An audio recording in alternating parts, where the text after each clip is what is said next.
बिस्मिल्लाहिर्रहमानिर्रहीम। अस्सलाम वालेकुम नाज़रीन, आप यूट्यूब चैनल देख रहे हैं। मैं इमरान खान हूं। देखें, इमरान खान साहब की जो रिहाई है वो है पाकिस्तान का सबसे बड़ा मसला। यानी इस वक्त लोग ये समझते हैं कि पाकिस्तान के मसाइल का हल इमरान खान के पास है। वैसे भी वो पाकिस्तान के सबसे मकबूल सियासी लीडर हैं, तो लोग चाहते हैं कि वो बाहर आ जाए।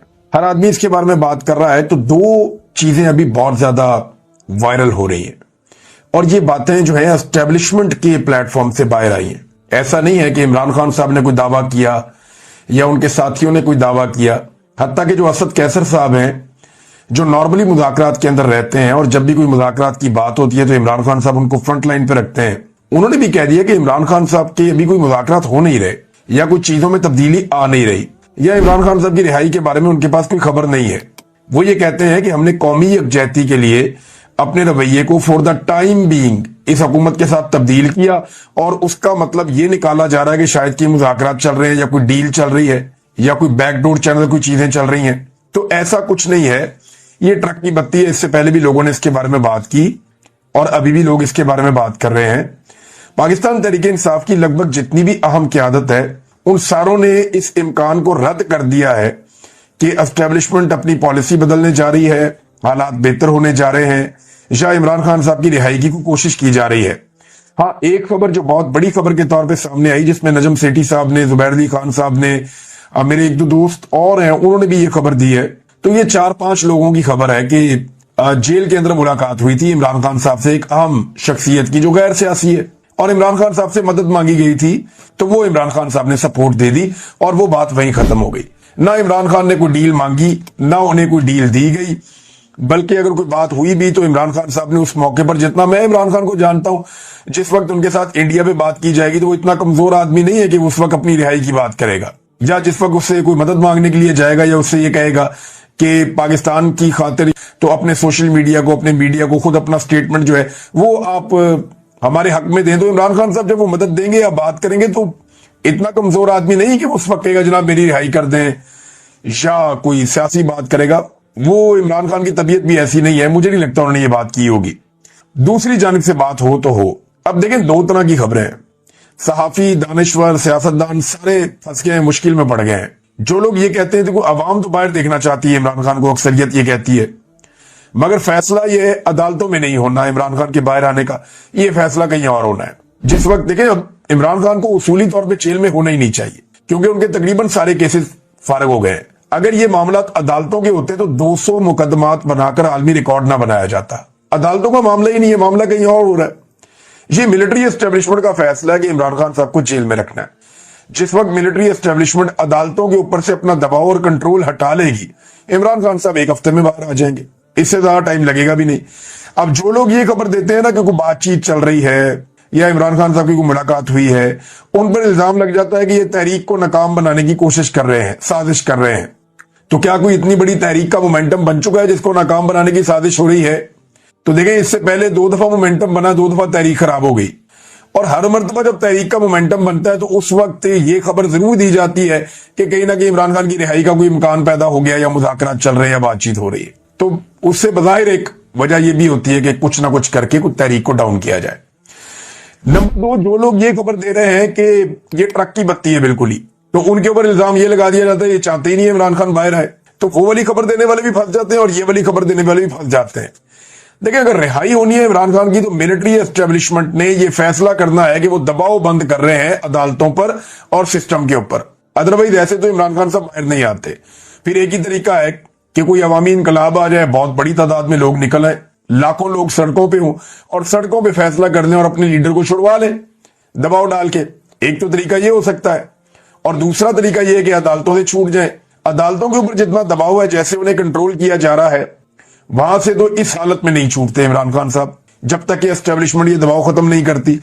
अब सवाल यह है कि वो कौन से किरदार हैं जो नहीं चाहते कि इमरान खान साहब बाहर आए, या जिन्होंने ये फैसला करना है कि इमरान खान ने बाहर आना या नहीं आना। पहला किरदार तो खुद इमरान खान है।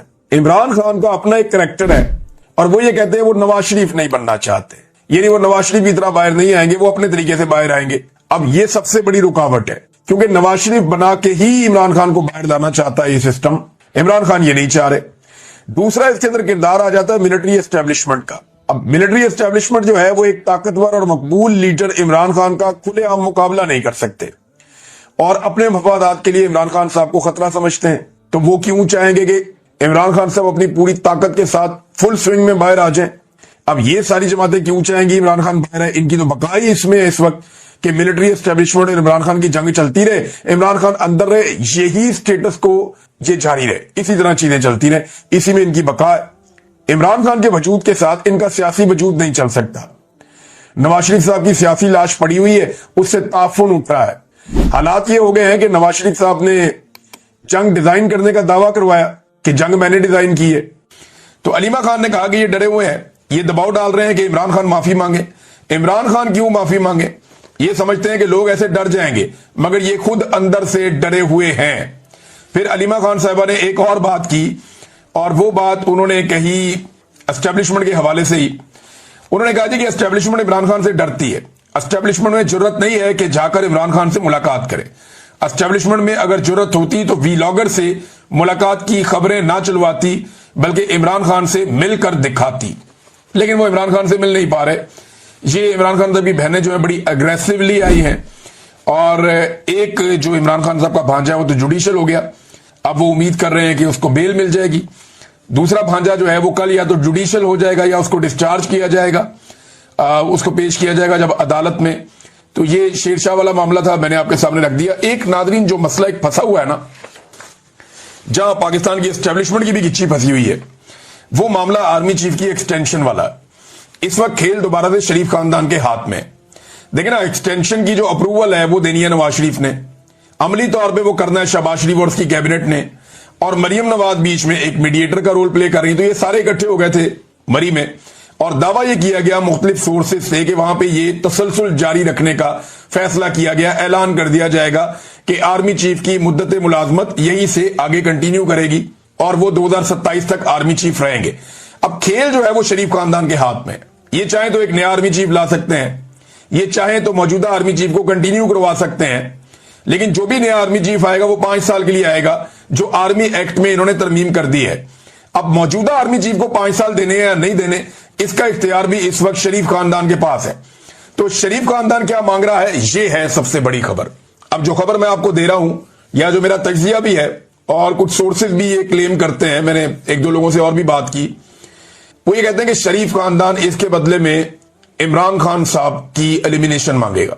अब तक के लिए इतने, अपना ख्याल रखिएगा, अपने चैनल का भी अल्लाह हाफ़िज़। बिस्मिल्लाहिर्रहमानिर्रहीम। अस्सलाम वालेकुम नादरीन, आप यूट्यूब चैनल देख रहे हैं, मैं इमरान खान हूँ। नादरीन, डोनाल्ड ट्रंप पर हमले के हवाले से जो तफसीलात हैं अब तक आई हैं, मैं आपके साथ शेयर कर देता हूँ। एक तो जो हमलावर है उसका नाम BBC ने रिपोर्ट किया है, और 2 डिफरेंट सोर्सेज हैं अमरीकी सिक्योरिटी फोर्सेज के।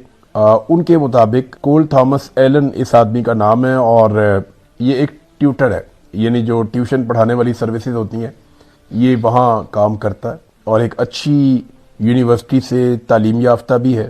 फिर इसका ताल्लुक जो है वो डेमोक्रेट्स से बताया जाता है कि इसकी हमदर्दी डेमोक्रेट्स के साथ है, जो डोनाल्ड ट्रंप की अपोनेंट पार्टी है। और इसके अलावा इसने डेमोक्रेट्स को फंडिंग भी की थी। अमेरिका में जब आप फंडिंग करते हैं किसी पॉलिटिकल पार्टी को या उसको सपोर्ट करते हैं तो उसका रिकॉर्ड बन जाता है, उस रिकॉर्ड में ये चीज़ें पता चली हैं। तो नंबर 1 ये है कि आला तालीम याफ्ता आदमी है, एक ट्यूटर है, इसका कोई ऐसा रिकॉर्ड भी नहीं है क्रिमिनल, लेकिन ये इसी होटल में रह रहा था। इसके पास मल्टीपल वेपन्स रिपोर्ट हुए हैं, और 2 इसकी एक तस्वीर और एक वीडियो अब तक सामने आ चुकी है। अब तो बाकी चीज़ें भी निकाल के आहिस्ता आहिस्ता सामने ला रहे हैं, लेकिन डोनाल्ड ट्रंप ने इसकी गिरफ्तार वाली जो शक्ल है वो सबसे पहले दिखाई, जहाँ इसको ज़मीन पे लटाया गया था।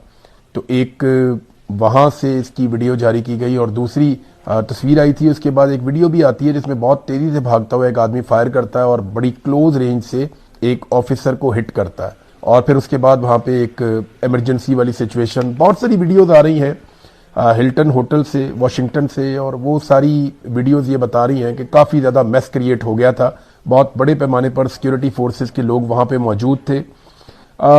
डोनाल्ड ट्रंप ने 2-4 बातें की हैं इसके बाद। एक तो देखें, डोनाल्ड ट्रंप जुर्रत वाला आदमी है, ये सब मानते हैं। इससे पहले जब डोनाल्ड ट्रंप पे गोली चली थी पेंसिल्वेनिया में, और वो डोनाल्ड ट्रंप की सर की हरकत की वजह से, वो गोली डोनाल्ड ट्रंप के सर में घुसने की बजाय उसके कान को छूकर निकल गई थी, वो जानलेवा हमला था। यानी अगर उस वीडियो को आप निकाल कर देखें ना, तो डोनाल्ड ट्रंप के सर की मूवमेंट ऐसे थी। اور اس نے موومنٹ چینج کی جیسے ہی ویسے ہی گولی چل گئی. اگر وہ موومنٹ اسی جگہ پہ ہوتی تو ڈونلڈ ٹرمپ کے سر کے بیچ میں سے گولی گزرتی پینسلوینیا میں جب اٹیک ہوا تھا.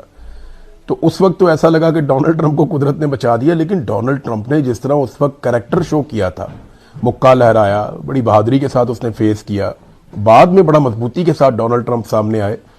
تو ڈونلڈ ٹرمپ کی جرت تو بہت ہے, بہادر آدمی ہے, اس میں کوئی شک نہیں ہے, دلیر آدمی ہے, اور اس کا چیزوں کو دیکھنے کا, ان کو ڈیل کرنے کا اپنا ایک طریقہ کار ہے. اب جب کل حملہ ہوا تب بھی ڈونلڈ ٹرمپ ایک ہی بات کر رہے تھے کہ میں یہ تقریب ختم نہیں کرنا چاہتا, تقریب کو دوبارہ بلائیں, لوگوں کو بلائیں, بیٹھے پھر بات کرتے ہیں. لیکن اس میں پھر جو انتظامیہ ہے, سیکورٹی فورسز ہیں, انہوں نے ڈونلڈ ٹرمپ کو کہا کہ نہیں, اگر آپ نے میڈیا کو فیس کرنا ہے تو آپ وائٹ ہاؤس چلے جائیں, ہمیں آپ کو سیکیور کرنا ہے, آپ کے لوگوں کو سیکیور کرنا ہے. تو جتنے بھی لوگ ہیں وہ سارے فی الحال تو محفوظ ہیں, لیکن یہاں پہ جو اٹارنی جنرل ہے انہوں نے یہ دعویٰ کیا کہ حملہ آور صدر ٹرمپ اور ان کی انتظامیہ کو نشانہ بنانا چاہتا تھا. یعنی یہ بات کلیئر ہو گئی ہے کہ جو حملہ آور آیا تھا اس کا نشانہ ڈونلڈ ٹرمپ تھا اور اس کی انتظامیہ کے لوگ تھے, اور وہ مارنے کے لیے ہی آیا تھا. ایک بات ڈونلڈ ٹرمپ نے ایسی کی ہے جو بہت عجیب لگی ہے, یعنی وہ اس کا کوئی سر پاؤ نہیں ہے اس بات کا. ڈونلڈ ٹرمپ نے کہا کہ میرے اوپر جو حملہ آور نے گولی چلائی ہے وہ 15 گز کے فاصلے سے چلائی ہے. اب ڈونلڈ ٹرمپ سے 15 گز سے زیادہ فاصلے پہ تو وہ کیمرہ مین تھا جو ویڈیو بنا رہا تھا, اور 15 گز کا فاصلہ تو یہ پسٹل کی گولی کے لیے یا یہ جو گولیاں چل رہی تھیں ان کے لیے کچھ بھی نہیں ہوتا. تو ڈونلڈ ٹرمپ کے پاس جو آواز آئی تھی گولی چلنے کی وہ بھی اتنی زیادہ تیز نہیں تھی, بلکہ اس کیمرے کے اندر جو آواز آئی تھی وہ بھی اتنی زیادہ تیز نہیں تھی. جو مقامی سورسز بتاتے ہیں وہ کہتے ہیں جی کافی دور گولی چلی ہے ڈونلڈ ٹرمپ سے, لیکن ڈونلڈ ٹرمپ تک گولی چلنے کی آواز ضرور گئی ہے. لیکن اب یہ جو 15 گز والی کہانی آئی ہے, ایک انسیڈنٹ ہوا ہے, اس سے ڈونلڈ ٹرمپ کے لیے بڑی حمایت پیدا ہوئی ہے دنیا میں, لوگ مذمت کر رہے ہیں, لیکن ایسے موقع پہ 15 گز والا سٹیٹمنٹ مناسب نہیں ہے, لیکن یہ سٹیٹمنٹ موجود ہے اور یہ سوشل میڈیا پہ وائرل بھی ہو رہا ہے. تو فائرنگ کرنے والا جو بندہ ہے یہ اعلیٰ تعلیم یافتہ بھی ہے, ڈیموکریٹ سے اس کا تعلق بھی ہے. اب اس نے ڈونلڈ ٹرمپ کو گولی مارنے کا فیصلہ کیوں کیا, یا یہ اس تقریب میں کیوں جانا چاہتا تھا, اس کی وجوہات ابھی تک امریکی انتظامیہ نے نہیں بتائی. جب انویسٹیگیشنز ہوں گی, چیزیں سامنے آئیں گی, ان کو ثبوت ملیں گے, تو اس کے بعد پھر وہ بتائیں گے کہ یہ کیا ہوا. لیکن ایک بات ڈونلڈ ٹرمپ نے کہی, اور میرے خیال میں یہ اچھی بات ہے. ٹرمپ نے کہا مجھے نہیں لگتا کہ اس حملے کا تعلق ایران سے ہے, لیکن ساتھ ہی انہوں نے یہ کہا کہ میں ابھی حتمی طور پہ کچھ بھی نہیں کہہ سکتا, لیکن مجھے ذاتی طور پہ نہیں لگتا کہ یہ جو حملہ ہوا ہے اس کا تعلق کوئی ایران کے ساتھ ہے. ساتھ ہی ڈونلڈ ٹرمپ نے کہا کہ یہ واقعہ مجھے ایران کے خلاف جنگ جیتنے سے نہیں روک سکتا. ایک تو ڈونلڈ ٹرمپ نے بار بار کہا کہ میں ایران سے جنگ جیت چکا ہوں, اور اب وہ یہ کہہ رہے ہیں کہ یہ واقعہ مجھے ایران کے ساتھ جو جنگ ہو رہی ہے وہ جیتنے سے نہیں روک سکتا. ایک طرف وہ کہتے ہیں کہ ایران کا اس سے تعلق نہیں ہے, دوسری طرف وہ کہتے ہیں کہ یہ واقعہ مجھے ایران کے ساتھ جنگ جیتنے سے روکنے کے لیے ہے اور مجھے یہ واقعہ نہیں روک سکتا. یہ تضاد ہے ڈونلڈ ٹرمپ کی باتوں میں. لیکن ابھی ہمیں جو مین چیز دیکھنی ہے, جو اصل بات ہے, وہ یہ ہے کہ ڈونلڈ ٹرمپ کی جو منفی ریٹنگ ہے اس میں کتنی بہتری آتی ہے. دیکھیں جو ڈونلڈ ٹرمپ کی اپروول ہے امریکیوں کی نظر میں وہ بہت نیچے گئی ہے. ڈونلڈ ٹرمپ اپنی مقبولیت کے نچلے درجے تک پہنچ گئے ہیں. امریکنز کی زیادہ تر تعداد آج ڈونلڈ ٹرمپ کے خلاف ہے, بلکہ نوجوانوں کی بہت بڑی تعداد جنہوں نے ڈونلڈ ٹرمپ کو ووٹ ڈالا, امیگرنٹس کی بہت بڑی تعداد, وہ سارے ڈونلڈ ٹرمپ کے اگینسٹ ہو گئے, اور وہ چاہتے ہیں کہ ڈونلڈ ٹرمپ کا محاسبہ بھی ہو جائے. ایپسٹین فائل اس کی ایک بہت بڑی وجہ ہے. امریکہ کے اندر جو پالیسیز ہیں وہ بہت بڑی وجہ ہے. انفلیشن جو پرائس ہائک ہو رہی ہے, بہت تیزی سے قیمتیں بڑھ رہی ہیں امریکہ میں, وہ بھی اس کے لیے ایک ریزن ہے. انتخابی معاملات الگ ہیں, اور ڈونلڈ ٹرمپ کے بین الاقوامی سطح پہ جو فیصلے اور بیانات ہیں اس سے بھی کوئی امریکن زیادہ خوش نہیں ہے. تو ایسی صورتحال میں ڈونلڈ ٹرمپ کی جو ریٹنگ ہیں ان میں کتنا فرق پڑتا ہے, اس پہ فوکس کرنے کی ضرورت ہوگی. ہم دیکھیں گے کہ اس واقعے نے, کیونکہ پچھلی مرتبہ جب ڈونلڈ ٹرمپ پہ گولی چلی اور ڈونلڈ ٹرمپ نے بڑی مضبوطی شو کی تو اس میں ڈونلڈ ٹرمپ کو بہت فائدہ ہوا تھا.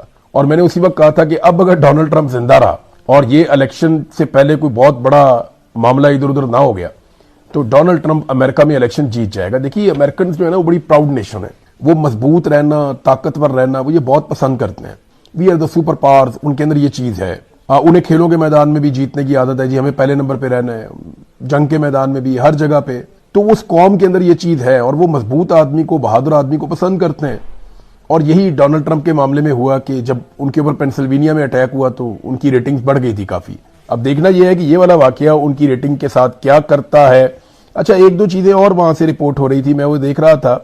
ایک تو لوگ شراب کی بوتلیں اٹھا کر لے جا رہے ہیں, خاص طور پہ خواتین صحافیوں کی کچھ ویڈیو وائرل ہوئی کہ وہ وہاں پہ تقریب میں شراب کی بوتلیں بعد میں وہ اٹھا رہے تھے، کیونکہ دیکھیں تقریب کے اندر سرو کیا جاتا ہے لوگوں کو، اور ویسے یہ تقریب ہوتی ہے وائٹ ہاؤس کورسپونڈنٹس کی جانب سے، یعنی وہ آپس میں چندہ کر کے صدر کو اس میں بطور مہمان بلاتے ہیں، یہ کوئی صدر پیسے نہیں دیتا اس کے، تو صحافیوں کے ہی پیسے تھے اس میں مبینہ طور پہ، اور یہ ایک ڈنر تھا جس میں صدر کو مدعو کیا گیا تھا، پھر گولی چلتی ہے اور ڈنر کینسل ہو جاتا ہے۔ اب صحافی تو وہاں پہ بڑی دیر تک موجود رہے، تو ٹھیک ہے جس کے ہاتھ جو چیز آئی، اب ایک ہی طرح ہوتا ہے معاملہ، بہرحال ان کے لیے کوئی شراب حرام تو نہیں ہے، انہوں نے وہاں سے ایک ایک بوتل اٹھا لی، کچھ لوگوں نے، کچھ لوگ تنقید کر رہے ہیں، کچھ لوگ تعریف کر رہے ہیں، کچھ لوگ یہ کہہ رہے ہیں کہ جناب ان کا اپنا پیسہ لگا ہوا تھا، وہ لے جائیں یا نہ لے جائیں اس سے کسی کو کیا فرق پڑتا ہے۔ بہرحال یہ اس کے اوپر بڑی نکتہ چینی ہو رہی ہے کہ جس جگہ پہ کچھ دیر پہلے گولی چلی ہے اور ان کے صدر کی اور انتظامیہ کی جان خطرے میں تھی، اس کے بعد وہاں پہ صحافیوں کا رویہ کس طریقے کا تھا۔ اب آ جائیں ناظرین خطے کی طرف واپس، تو سب سے پہلی جو چیز ہوئی ہے وہ یہ کہ عراقچی پاکستان میں واپس پہنچ گئے ہیں، ایرانی وزیر خارجہ، لیکن عمان میں انہوں نے عمان کے جو بادشاہ ہیں ان سے ملاقات کی۔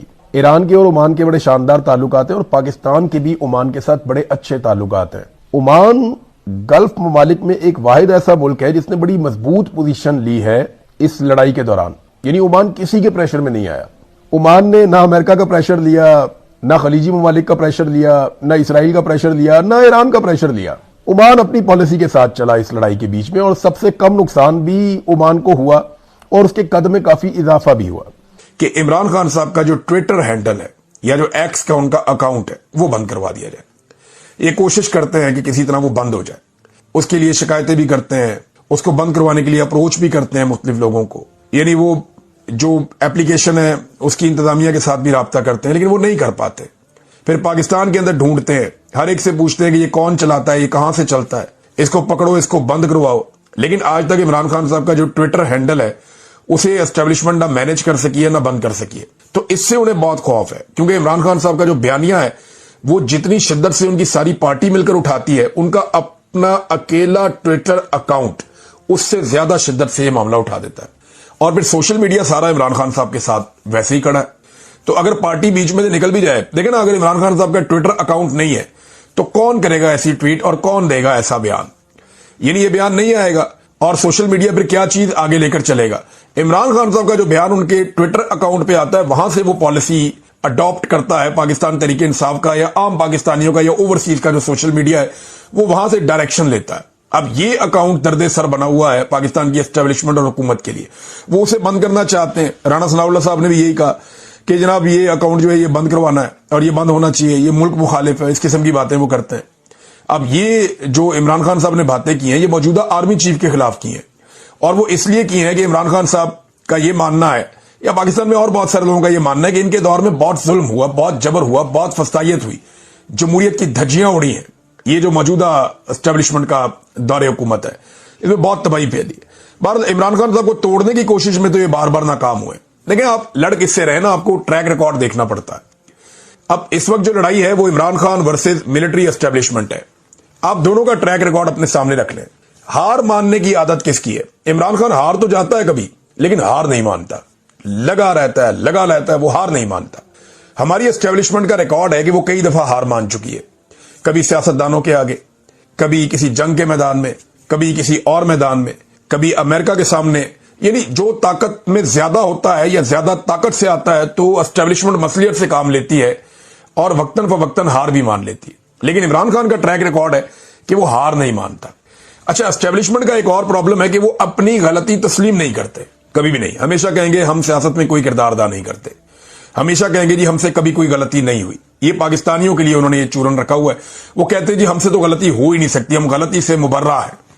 لیکن عمران خان کا یہ ایٹیچیوڈ نہیں ہے، وہ بالکل ایک نارمل ایٹیچیوڈ ہے۔ وہ یہ کہتا ہے کہ ٹھیک ہے میرے سے غلطی ہوئی، اور غلطی تسلیم کرتا ہے کھلے دل سے جب بھی اس سے ہوتی ہے، کہتا ہے یہ چیز میرے سے غلط ہوئی تھی، مانتا ہے وہ کہ باجوہ کو ایکسٹینشن دی میری غلطی تھی، وہ مانتا ہے۔ لیکن آپ دیکھیں نا نواز شریف کا ایٹیچیوڈ یا زرداری کا، وہ اپنی ماضی کی غلطیوں کو مانتے نہیں ہیں، وہ کبھی نہیں کہتے وہ کام ہم نے غلط کیا تھا، بلکہ وہ کہتے ہیں ہم نے کیا ہی نہیں تھا۔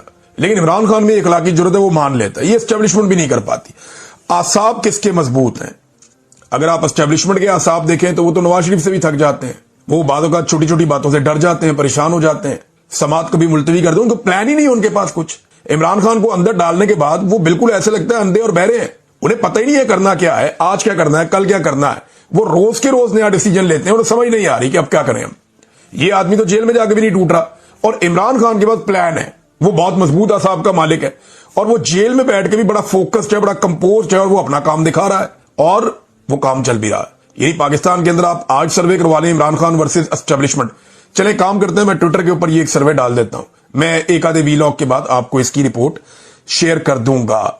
इमरान खान जो है ना, वो ट्रेंड ही लड़ाई के लिए हुआ है, वो है ही इस तरह का, उसकी नेचर में है ये कि उसको लड़ना है, उसको मुकाबला करना है। वो मुकाबले के लिए ट्रेंड किया उसने अपने आप को बचपन से आज तक। आप देखो उसकी पूरी जिंदगी मुकाबला है, वो अपने आप से भी मुकाबला करता चला है, और उसको मुकाबले की इतनी आदत है कि आप उसको मुकाबले के लिए चैलेंज कैसे कर सकते हैं। इस वक्त वो अपनी जान दे देगा और आपके लिए सदियों का वबाल बन जाएगा, लेकिन वो आपसे हार नहीं मानेगा, वो आपके साथ मुकाबला करता रहेगा, मुकाबला करता रहेगा। ये इमरान खान है और ये उसकी पहचान है। अब आने वाले दिनों में मैंने आपको जैसे कि कहा कि आर्मी चीफ की जो रिटायरमेंट है उसके हवाले से मुतालबा जोर पकड़ सकता है, ओवरसीज पाकिस्तानी इसके लिए तैयारी कर सकते हैं। लंदन में एक एहतजाज की तैयारियां हो रही हैं, क्योंकि बड़े खुफिया तरीके से, मैंने आपको थोड़े दिन पहले बताया था कि शहबाज शरीफ और आर्मी चीफ के लिए एक इवेंट डिजाइन किया जा रहा है, और अभी 2-3 मुख्तलिफ वेन्यूज पहले रखे गए थे, खुफिया रखा गया था। एक एक बंदे की स्क्रूटनी की जा रही है जिन बंदों को लाया जाएगा, और ये कोशिश की गई है एस्टेब्लिशमेंट की जानिब से, एजेंसियों की जानिब से, कि 500 बंदा किसी भी तरह करके वहां पे इकट्ठा करना है लंदन में, ताकि एक बड़ा इंपैक्ट क्रिएट किया जाए और पूरी मगरबी दुनिया में यह पैगाम जाए कि जनाब आसिम मुनीर और शहबाज शरीफ ये एक्सेप्टेबल है, इनकी एक्सेप्टेबिलिटी है यूरोप में भी, मगरबी ममालिक में भी। लिहाजा ये बड़ा जोर इसके लिए लगाया जा रहा है, बड़ी कोशिश की जा रही है। लेकिन ओवरसीज पाकिस्तानी कहते हैं जी हम बाहर आएंगे बहुत बड़ी तादाद में, और हम मुतालबात करेंगे, और हम ये जो लोग अंदर मौजूद होंगे उनके खिलाफ पोस्टर्स भी उठाकर लाएंगे। आर्मी चीफ की अभी तक कंफर्मेशन नहीं हो रही, लेकिन शहबाज शरीफ साहब के बारे में अब दावा किया जा रहा है कि वो जरूर ये करेंगे लंदन में कोई प्रोग्राम, और इस प्रोग्राम के खिलाफ ओवरसीज पाकिस्तानी क्या करेंगे ये अभी इसकी प्लानिंग वो भी कर रहे हैं। तो दोनों तरफ प्लानिंग हो रही है, देखते हैं कौन क्या करता है। जो भी होगा वो हम आपको रिपोर्ट कर देंगे। अब आ जाए नाजरीन, जो सऊदी अरब वाला मामला ये है क्या, एक इत्तेहाद हुआ है सऊदी अरब में और पाकिस्तान में, ये एक मुआहिदा हुआ है। लेकिन इससे पहले मैं आपको बताऊं, यही शहबाज शरीफ आर्मी चीफ जब भी ये लोग जाते थे सऊदी अरब, तो इनको रिसीव करने के लिए कोई छोटा मोटा कोई गवर्नर कोई ऐसे को बंदा आ जाता था, और छोटे वज़रा इनका इस्तकबाल करते थे, और इनको कोई खास इतना, क्योंकि ये अक्सर जाते आते रहते थे तो इनको वो प्रोटोकॉल उस तरह नहीं मिलता था। लेकिन अब जब शहबाज शरीफ साहब गए तो उनका प्रोटोकॉल ये है कि 21 तोपों की उन्हें सलामी दी गई, फिजा में F-15 जो तैयारे उनके जरिए से उनका इस्तकबाल किया गया, पाकिस्तान के झंडे जगह जगह लहराए गए, और घुड़सवारों से उनका महल के अंदर इस्तकबाल किया गया, गार्ड ऑफ ऑनर भी दिया गया। ये इतना प्रोटोकॉल सऊदी अरब ने क्यों दिया? क्योंकि अब पाकिस्तान और सऊदी अरब के बीच में एक मुआहिदा हो रहा है, और उस मुआहिदे के मुताबिक ये एक दिफाई नौयत का मुआहिदा है कि दोनों मुल्कों में से किसी एक के खिलाफ भी जब भी कोई फौजी जारहियत होगी या किसी एक मुल्क के ऊपर हमला होगा, तो दोनों मुल्क ये तसव्वुर करेंगे कि ये दूसरे पे भी हमला है। यानी एक ऐसा अलायंस है, यूरोपीय यूनियन के बारे में ये है ना कि यूरोपीय यूनियन के किसी एक मुल्क पे आप अटैक करें तो वो सारे मिलकर जवाब देते हैं कि जनाब एक पर हमला सब पर हमला। ये पॉलिसी सऊदी अरब ने और पाकिस्तान ने अपनाई है। ये मुआहिदा वैसे पाकिस्तान को गजा के साथ भी करना चाहिए, वो गरीब है, कमजोर है, उनके साथ हम मुआहिदे नहीं करते, लेकिन गजा के साथ भी करना चाहिए कि गजा पे हमला पाकिस्तान पे हमला, पाकिस्तान पे हमला गजा पे हमला। ये वैसे हमें वहां भी करना चाहिए, लेकिन वो गरीब और कमजोर लोग हैं तो वहां पे हम नहीं करते। सऊदी अरब के साथ हमने किया, और हरमैन शरीफैन के हिफाजत इसके अंदर एक एलिमेंट बताया गया कि खाना काबा और मस्जिद नबी की हिफाजत भी पाकिस्तान की फौज करेगी। तो एक्चुअली ये क्या है देखें, ये इसी तरह का